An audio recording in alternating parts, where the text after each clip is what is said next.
Alex, good morning. Welcome Good to morning. Newswire. Glad you're here joining in. Reminder, two things. If you're watching for the first time, make sure you hit subscribe on YouTube so that way you get notified each time we upload a new video, as well the bell, so that way you can stay up to date with us. Two things I want to share real quick is have the Impact Driven Leader Roundtable. We're right now in conversation with people to join that community. That is my signature community where we meet weekly, learning, digesting, growing through leadership challenges, different books in the Impact Driven Leader, Awaken the Leader Within curriculum. That's going on right now. So you can go to theimpactdrivenleader.com to learn more about that. And as well, the Impact Driven Leader Summit, May 7th and 8th, Spokane, Washington. If you go to that same link, theimpactdrivenleader.com, you can find information about that event as well. All right, Alex, Monday Newswire. It's hot. Newswire. Get your marshmallows, graham crackers, and chocolate because we got a campfire. Oh my God! It was like Do you smell bomb. the smoke? Can you smell the smoke? I mean, a bomb went off basically in California. I mean, it's in insane. Not in many ways, yeah. Yeah, it's insane, right? I mean, I want. Let's start with the insurance. Is that the angle? Is that the? I want to start there. I want to go right for the jugular right now. So I have friends that had their homes burned down, a couple, and I have not asked them yet about their insurance yet because it was just too soon. I didn't want to. I mean that's like no. Yeah, but reading a lot of articles and listening to a lot of different videos, thousands of policies were either pulled weeks ago or over the last few years. I mean, like thousands of people in the Palisades in Los Angeles County had their insurance policies pulled. And there's two main reasons. Yeah, go ahead. Two main reasons that insurance companies have chosen to not insure these homes is one, because of wildfire risk. As most people don't realize, is that you would think if something happens to your home, such as devastating as a fire, that it would be covered. Well, in the West, where there are wildfires, most of the policies have riders where they don't cover based upon wildfire, natural disasters per se, which is shocking to people. You have to have an additional addendum to cover that.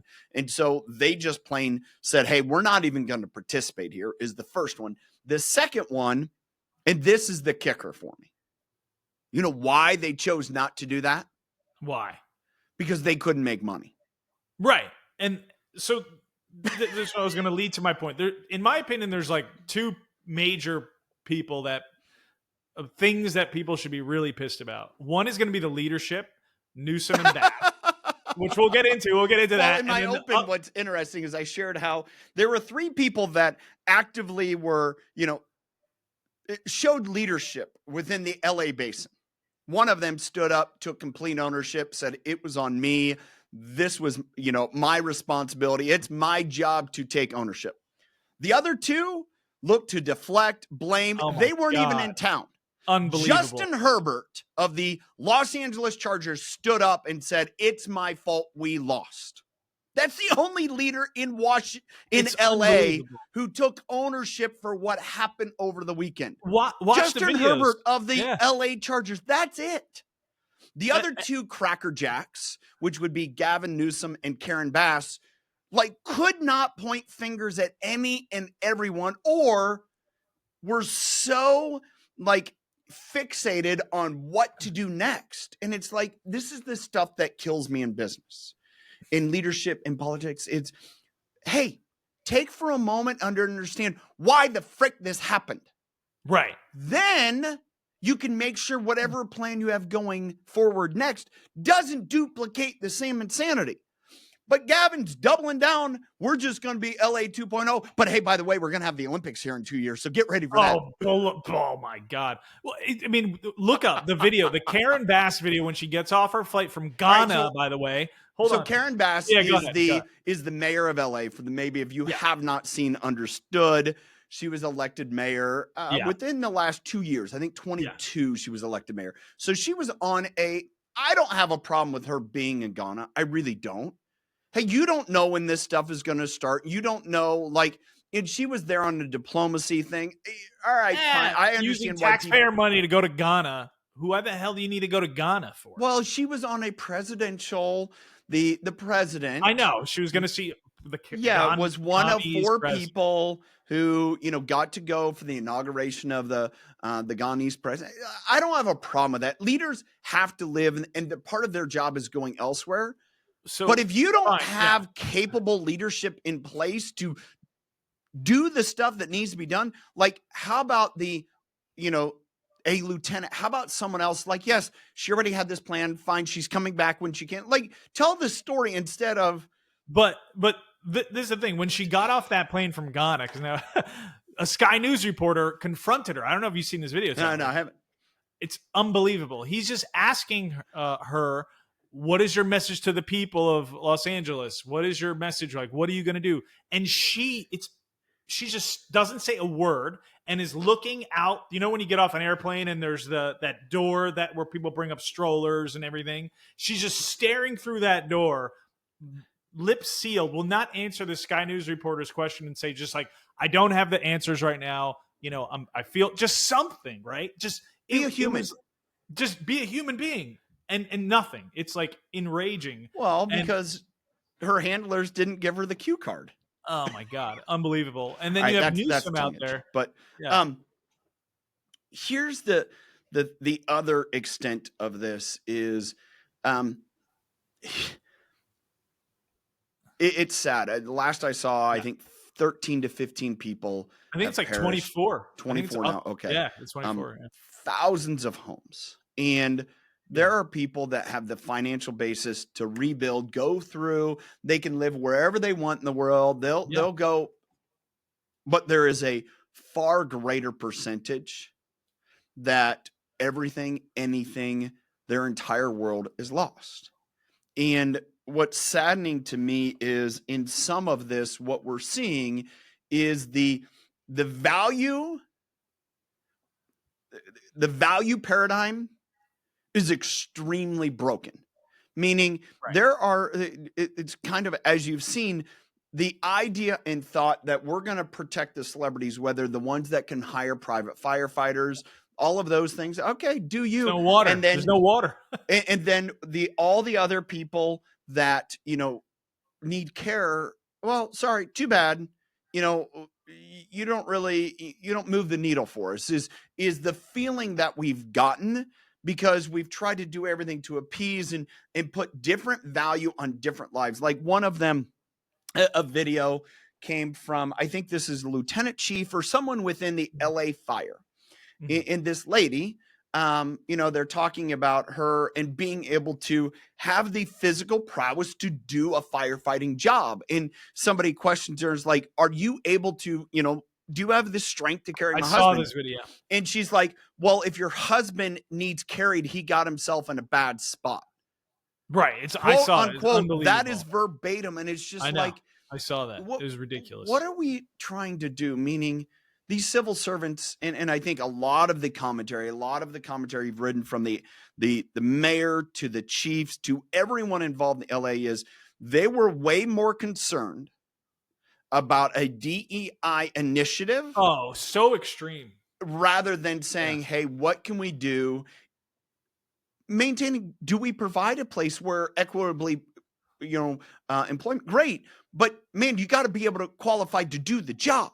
Yeah. And part of the job is in these situations, do you have the physical prowess and or do we have the resources, the know-how to make sure that we don't have this situation? But that wasn't a priority in, mitigating some of the fire risk things.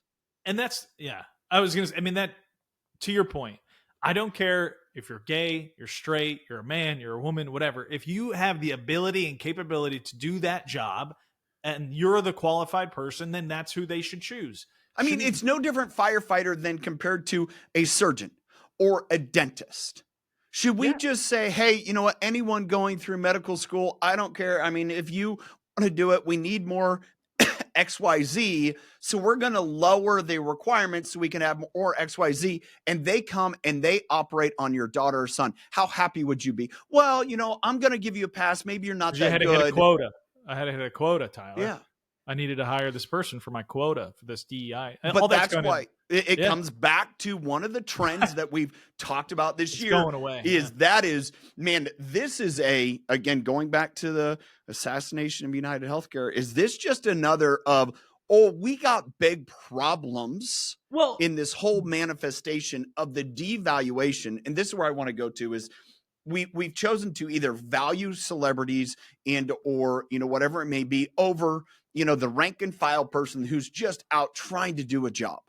And we're, essentially there's going to be tens of thousands of people, hundreds of homes that don't have the capital, the time, the ability to fight to get their home built, even though Gavin's like, hey, I'm going to do away with all the regulations. Like, if you can do away all the with regulations like that, I put in, if you can do away with it like that, then why did you have it in the first place? But let me go on to, this is the other thing that I want to point out. And this was brought up, President-elect, a week away from being president again, President-elect Trump really pointed to the mismanagement of water as one of the great problems. We have issues where the hydrants ran dry. Well, part of that I can understand circumstantial. It was, you had water being, taken out of the system, low level. They, tried to use it high level. If you've ever gone into a house, for example, everyone in your house is trying to take a shower at the same point. Sometimes not everyone has water pressure. All right. That is what happened. But I want to go back to some of the lack of reservoirs, the lack of understanding water. And Trump pointed to this. It's like, we have a coalition. So I lived in California for 8 years. You lived there for many years. I lived within the Central Valley, where it's agriculture centric. And I dealt with clients that were facing this problem. Is we would have hundreds of inches of snow in the mountain, such a water pack. And the farmers would not have water to irrigate with. And the reason why is they would be taking and dumping water into the ocean in hopes they can preserve a smelt. Fish. Okay. A fish. So, a smelt is a fish, by the way. Small fish, very small fish. And here's where I come back to the valuation. This is really I want you to stop and consider this. Say you lived back in California, and say you guys were in the Palisades, Altadena, you were a little bit farther east, whichever it may be. And you have this choice. I have enough water to try to keep my son or daughter safe, either one in their bedroom, or I'm going to worry about my pet fish. Okay? That's all you have. You have the water to protect them, or you have water to put in the fish tank. Whose life has more value in that moment? Yeah, absolutely. No, I'm asking. I want you to say it because people have not answered this. Who has more value? Your family. Okay, so wait a second. So we dump hundreds of millions of thousands of gallons of water over a 20-year period. I moved to California in 2001, and this was going on. So over a 25-year period, we have dumped so much water in the ocean in hopes to save this fish, but yet we don't allow the farmers to use it for irrigation and or to ultimately fill the reservoirs. Let me ask you this next question, Alex, and let's just see if you're aware.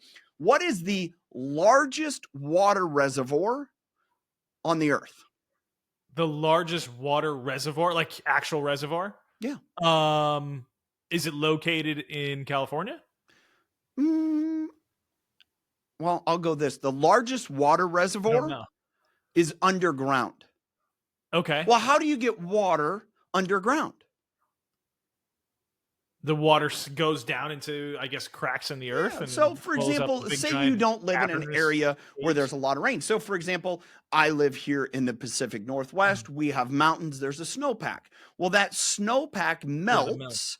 And if you can channel it, there's dams and reservoirs where, we can use this as a tool. But the only way for it to really get back into the ground is if we put it onto land. In other words, we use it to irrigate. So a great way to put water back into the reservoir in California is to irrigate fields.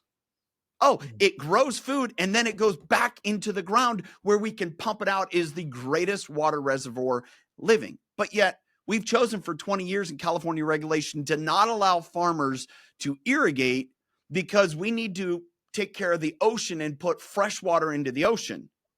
And so now we look at this problem and say, wait a second here. Crazy. We need water in Southern California. Water in Southern California comes down via an aqueduct that runs down the Central Valley of California.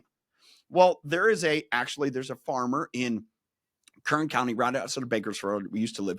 The Resnick family, they own wonderful farms, wonderful pistachios, right? And one of the agreements they have is say, hey, we'll allow you to give us all this water. We'll dump it on our land, let it sink in. And then when you need it, you can pump it out. That's their policy, which is great.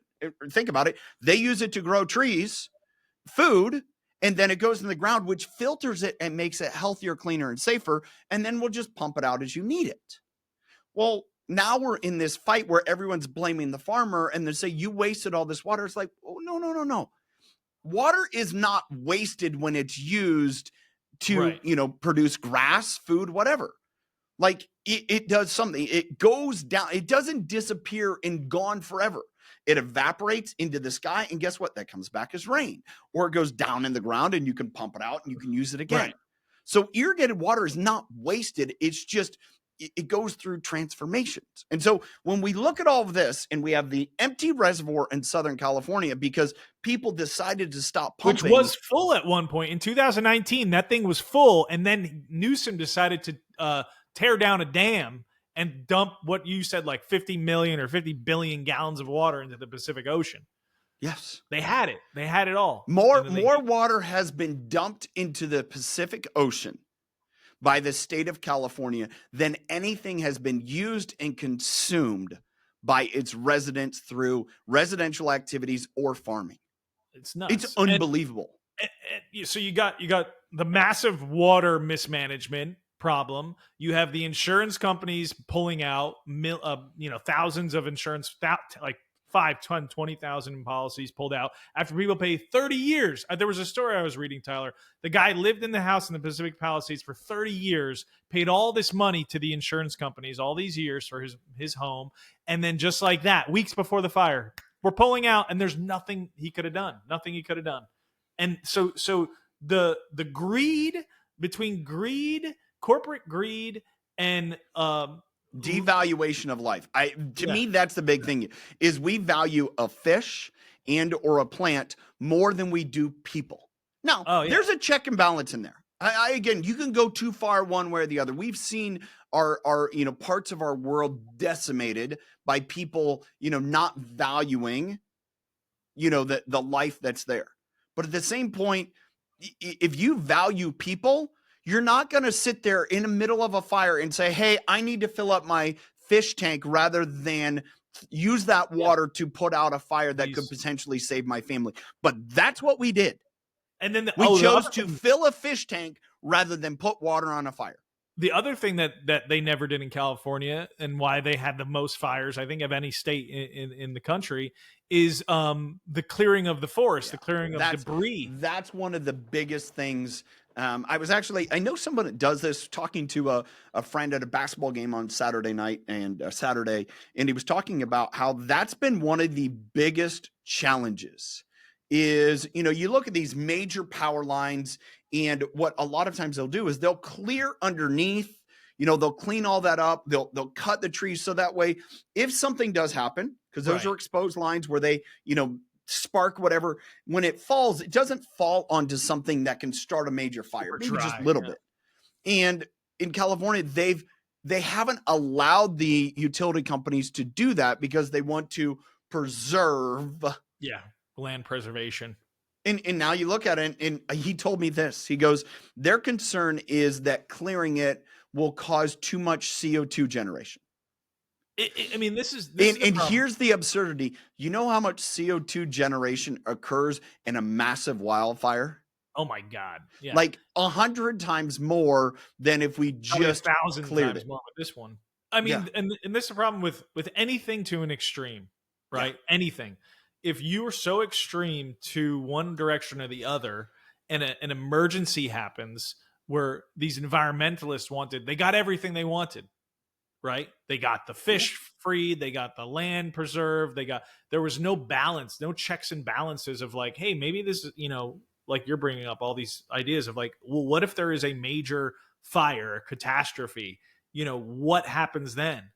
No. We need to do this because of X, Y, and Z. Well, coming from my perspective background, this has been one of the biggest challenges is farmers for the most part, again, because it's all profit driven.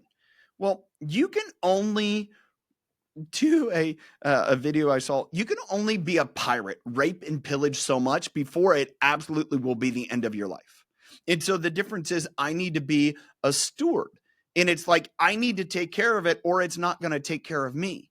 But yet that idea and thought is not comprehensible in several of our leadership circles in this country, whether the state I live in, who has, really caused a lot of financial strain because we want to put all this pressure on industry and agriculture and everything else to fix all of the carbon problems for the rest of the world. And you're making it's like, it's untenable to live. Like it's hard to pay our bill. There's just not enough money to do all of this stuff and like be able to continue to service it. And that's where you see people leaving California. Oh, it's going to see people leaving Oregon, leaving Washington. It was so funny. My wife showed me this TikTok video. So we have, last week, Justin Trudeau resigned as the PM in Canada. And there, part of it has been the joke that, Trump's like, well, just become the 51st state, right? And all this pressure, and we have very close friends and business partners who live in Canada, and it's been a hot mess for a couple years. Yeah. Like whatever we've experienced in the US, it's a bit worse in Canada. Yeah. And their healthcare is just atrocious. Like they will come to the US or go to other countries for healthcare because it's so bad. Like if you have a health problem, you want to go to the hospital in Canada, it's trouble. Anyway, so my wife sent me this TikTok of a lady who was just lambasting the US and just all these things. And she's like, well, we're just going to take California, Oregon, and Washington. And the funny part is that she doesn't realize is that the other 47 states in the country would probably say, good, take them in all of their deficit. Because California before this had a $46 billion deficit. Wonder what it's going to be now. Washington has a $16 billion deficit. Probably not coming. Well, California, Tyler, they made $288 billion a year to the taxpayers. How do they have a deficit? Because they're spending $22 billion to help the homeless situation. Half of those people are lighting fires or drugged out on the street. Yeah. I mean, the mismanagement of budget. Anyways, I thought it was funny. This lady that was just like going off, we're going to take those states. And like, honestly, take that dead weight. Good luck. It's just, well, going back to the fires and this aftermath of, it's like, where do the kids go to school? Like, where do these people, this isn't going to take I'm going to rebuild my home, and even the wealthy people, right? I'm going to rebuild my home. I got all the money. No. Yeah. I mean, this is like 5-10 years till you get a home back up. Here's the interesting thing. So we've had, living in the Pacific Northwest, have dealt with wildfires in our community. About a year and a half ago, we had, I think over 300 homes burn, 2 different fires kind of on both sides of the city. Very similar. I think it did start with a electrical, I believe is the extent fire of both of those. Yeah. And I just saw this the other day. There is still ongoing, and the state is fighting with insurance companies to get money for a lot of these homes to rebuild. Well, luckily it didn't devastate schools. It just really displaced communities. And then, here's the problem. No different LA compared to here than it was Hawaii. Is somebody loses a home and we're already short on homes. There's not another place for them to go to and be in that region. They're going to have to go somewhere else. And I think the challenge that LA is faced with is a challenge that other parts have dealt with. North Carolina, right? There's still people living in tents in the cold, right? And we've kind of forgotten about that. Here in Washington, other parts of California, Lahaina, right? And they've had to deal with these same things. Lahaina is still challenged. And, it took them, I think, almost a year until they were allowed back into the area because of either the toxic chemicals, the worries, the concerns. I'm very surprised they're allowing these LA residents back in. Like, it was so long till the Lahaina residents could get back in. It was several months until they let them back in to search for, any kind of search through the rubble at all. And very much most of that community is not rebuilt. And you talk about the schools and just the stress and the confounder there. It's a challenge. And here's the other factor that I think is very interesting. And our society needs to address this. A lot of buildings, a lot of homes, right? Yeah. Well, who's going to rebuild it? Because you know what we've told people for the last 15 years? Man, if you're a tradesperson or you're a drywaller, you're a plumber, you're an electrician, you're a framer, man, our society doesn't need you. Go do something worthwhile with your life. So those jobs, you know what they've been filled by? People that come into this country that are just looking for some way to get ahead. Right. Oh, so now all of a sudden, we have our society that, it's better. You're better off being a YouTube creator than doing something actually worthwhile. Well, guess also, what? Yeah. Hey, go use your hands and go start building a house. This to me is like the perfect storm over like what's just been going on over the last 4 years in this country. Those homes, that burned down, those are 5, 10, 20, 30, 40, $50 million homes. Like these are crazy big. And those appreciated over the last 15 years that much. To rebuild something like that, the labor costs, the time, the material costs, the time is going to be, how many of those people that have lived there are even going to be able to afford any of that? Because how much is it going to cost? Is it going to cost? It's going to go to the highest bidder. I mean, who's in line first with their permits? But think about all the inflation we've been going through, right? Well, and all that was one of the things I just thought about as you were saying it is, we've kind of balanced out from post-COVID, whatever. Man, I don't know what lumber costs are doing today, but man, they're going to skyrocket. I mean, they have to, because you take that many structures that you're going to try to rebuild as fast as possible. It's like, you better get in front of that train, because here's the other, I have a brother-in-law who is in commercial construction, in California. And I could just imagine a conversation happening with him. It's like, hey buddy, whatever bids you have out there, you better be careful, because your costs may go up 25% as you're fighting labor and or materials. That's just a reality. It's still really high. I mean, comparative to what it was in 21 when it spiked, but it's still, it's higher than it's ever been. I mean, it's extremely expensive. So the lumber cost. Let me get as you have, obviously have people that you've worked with, friends that live in that area of the country, in the Pacific Palisades and out to the Pasadena, Altadena area. What's the general feeling? Is it awe? Is it, I can't believe this happened to us? What do you think? So we've talked to some friends that are there, right now, and it's still in that the healing and being just, thank God they're safe and none of them got injured. I don't know anyone that did get hurt or even killed, God forbid.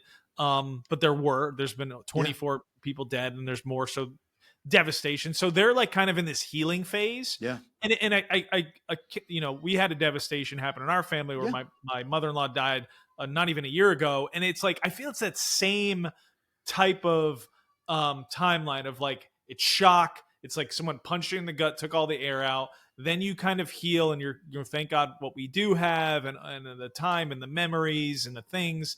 And then you kind of go into that next phase, which is coming in the next couple weeks, which is you're set back into reality. Yeah. Okay, you start talking to insurance companies if you even had an insurance. Yeah. You're trying to start figuring out, what is our next move? Where do our kids go to school? What do we do for work? The gyms are, everything part of your life is just taken away. Yeah. And now you start looking for answers. And I think that's when the shit is going to hit the fan, because we did the same thing. Well, the hospital, emotional. who's responsible. This is just everyone's still healing right now, in my opinion, and like figuring it out, like in that sense. The coming weeks, that's when shit's going to hit the fan, and people are going to want answers, and people are going to get really upset, really mad. Well, I think, as you know, one of the things we have talked about, and it's there's people that have tremendous plans going into this. The greater majority don't. Where are their documents? Where are their passports? You look at all of those things. Like, I think generalized society takes it for granted. This isn't going to happen to me. I don't need to be that doomsday prepper. Or, it's like, oh, I don't have a contingency plan if my home burns down, if something happens. And so now being forced to do that. Plus, how do I still make money to live? Like, I would contend 95 or more percent are through the days or today, or like, because the entire basin of LA didn't burn, just two major sectors. So you drive a mile south of the Pacific Palisades and it's business as usual. Yeah. And it's like, oh, I still need you to come into work. Like, we still have clients to take care of. We're still shooting. We're still doing whatever. As you've brought up, I think those factors over the next couple of weeks, and you look at how are people going to handle the mental health? How are they going to handle, all of these factors? Live in there, just, take a warm shower, use their own bathroom. The hotels, the Airbnbs, you mentioned there's housing shortage, right? There was already a housing shortage in LA. And there are also, this is how, it's just Los Angeles in a nutshell. The price gouging, fucking price. Sorry for cursing, but the people doing that to other. I heard it. I was on a call with someone else on a Friday, telling me a story of an agent calling a friend of theirs up, saying, "Oh, you want this place? The price just went up to like $4,000 more." Which was going on in Hawaii. Same thing happened in Hawaii during the fires in Lahaina a year and a half ago, 2 years ago now. Yeah, I mean, a year and a half. Like, same thing happened where they had to, put into place, that, hey, no, you can't do this. I don't understand. Why would you ever do that to somebody? They just lost everything. Well, to me, it comes back to value. What do you value more? Los Angeles, man. That's one thing a lot of people I've noticed when I lived there. The core, the emphasis on core family values was very weak. And I told my wife this. It was something I picked up on very early on when I moved there. It was always about chasing and ego and the things and the stuff. And it was like, well, what about the core family values? And that was never really anyone's emphasis ever. I mean, there were people that were good, and there is that there as well, but not when you go to other places of the country. Yeah. And I told my wife, I don't want to raise a family here. Yeah. And that was, for me, it was interesting. I experienced that same thing. And when you're there, you just fall into that pattern. And then it's when you leave and you realize, oh man, no. But as we wrap up, Alex, any parting words? We can go another 20 minutes. I mean, it infuriates me, and I hope people wake up in Los Angeles and not just think red and blue and that's where I go, and just just be a critical thinker. Yeah. Like, just take all the evidence you've seen thus far of what's happened and really, is this real leadership? Is this how people and what has taken place? And if it's no, you have the power to vote and change those things. And whether it is a new Democrat or a new Republican, I don't care. Like, what is their actual qualifications in being a true leader? And I don't know if you have a take on that, but I'm just really upset about, they voted these people in, and this is what's happened. Well, I don't know if I think there's an element of, whether through all of this is like, hey, sometimes you can't convince people. You have to show people. And unfortunately, a lot of people are being shown, what leadership capacity is. We're quick to blame others. We want to deflect. We want to hide from it. We want to just like, your problems are not my problems. And I think that's one of the biggest difficulties is through a lot of this, we've continued, like up until this point, we've kind of seen this, oh, your problems are not my problems. I'm happy to be all of this far, whatever this, we're looking about things that are not humanity valued. And now all of a sudden it's smacking them right in the face. I'm like, come on. It's like smacking them in the face. And then the ego that Newsom shows, like, I don't know if you could see it through when you're watching this guy in a conference on the streets, but like, have you watched that footage of him and, and just how he interacts with people? Yeah. It's not surprising to me. It's not surprising to me to a tone deaf leader who just doesn't get it and doesn't want to get it. He's worried about the optics. He is worried about how do I position myself to use this Olympics in LA to, propel me to being the president. That's what he's worried about. And he said as much. I mean, he comes back weeks ago. He was like, we have the best state run in the country. We are the shining example for everyone. Really? You're broke and broken and worse. That guy's political career is over. I mean, I don't know there's calls for, a repeal, a recall. I hope so. I think for many people, here's the challenge is this, California is driven by two centers. You have the, Northern California, the San Francisco Bay Area, San Jose. You have Southern California, the LA basin down to San Diego. And those two major centers drive all the other parts of the state, which are actually fairly conservative. Yeah, they are. They've changed. It's, as an economy, you look at agriculture, you look at, all the sectors there, that drives the engine of California. And what everyone in the state has said, here's a middle finger. We don't care. We want everything we want. We don't care about you. And now all of a sudden, we don't care about you is like, oh, you want us to care about you? You've said you don't care about us. So we're having a hard time caring about you.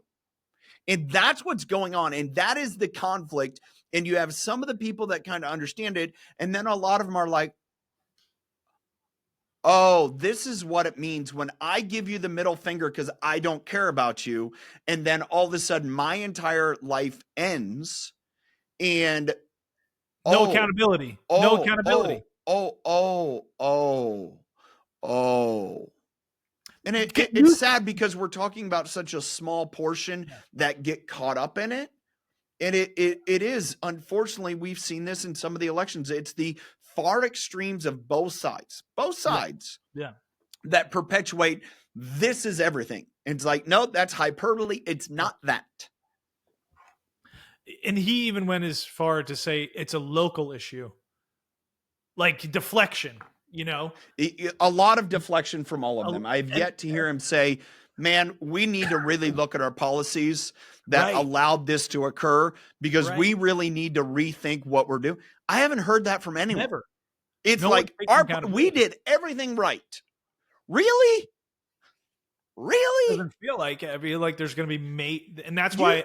But here's the thing is, let's go to sports. You can feel like you did everything right. Texas felt like they did everything right against Ohio State. I knew you. They didn't. I knew you get Ohio State in here somehow. Hey, it's a big week. They didn't. And you know what those leaders did? Sarkisian, Quinn Ewers, Jahandre, the defensive. You know what they did? Hey, it's on me. It's on me. It's on me. I got to take ownership. Yeah. Karen. There's a good idea. Hey, Gavin, there's a good idea. Take some ownership because there's people that have no home. And instead of saying, well, I'm sorry, I'm going to do everything I can for you to rebuild, say, yeah, we really screwed this up. We got to make sure we don't do this again. Great. Yeah. Awesome. It's none of that. Instead of saying, I got Joe on the phone right now. Really? I'd like to talk to him. I just lost signal. Oh, it's unbelievable. Like, instead of just, like you said, Tyler, what do you always say about putting your arms around others, right? He should have embraced that woman, and just and just I feel you. Oh, no. a I'm real too busy person. for you. I'm talking to Joe. Like he had You know nothing what to do with it, that woman at time of crisis. you know what it just Unbelievable. reminded me of? What? Remember this was in the summer some point. Maybe it was early fall where Kamala Harris was doing a video and she's like on the phone, she's Oh, the talking to fake phone call. somebody, and There's then all of a nobody sudden on you it. hear, in order to make this call. Yeah, it's ridiculous. It's ridiculous. Hey, they went to the same school. I mean, they are two Maybe there's peas in a something in the pod. water over there. Yeah, Gavin I mean, and Kamala, and they there's a storm. are. It's going to brew up. I mean, it's going to brew up. I know. We're going to talk to some of our friends here in the coming days, just like what's next, like, and just kind of and as that unfolds, you'll see it. I mean, there's going to people are going to, revolt. I mean, they should. I know I would. I'd be really upset. I think there's this is what I gather, and take this for what it is. Right now, it's the optics of, I need to seem so compassionate and caring.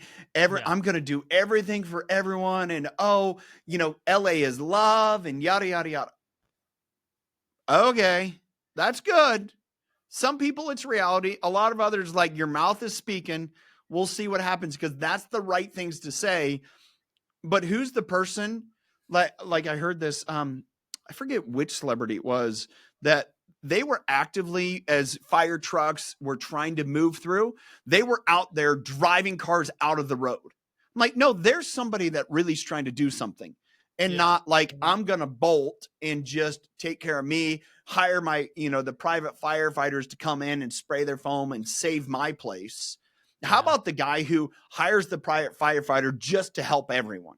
Man, there's probably someone that did that. I'd love to know who that was. Yeah. Right. Find that. But I'll look up. Yeah. I think what you said earlier, and having gone through trauma and grief and those things, it's really not the incident. Like, everyone's there.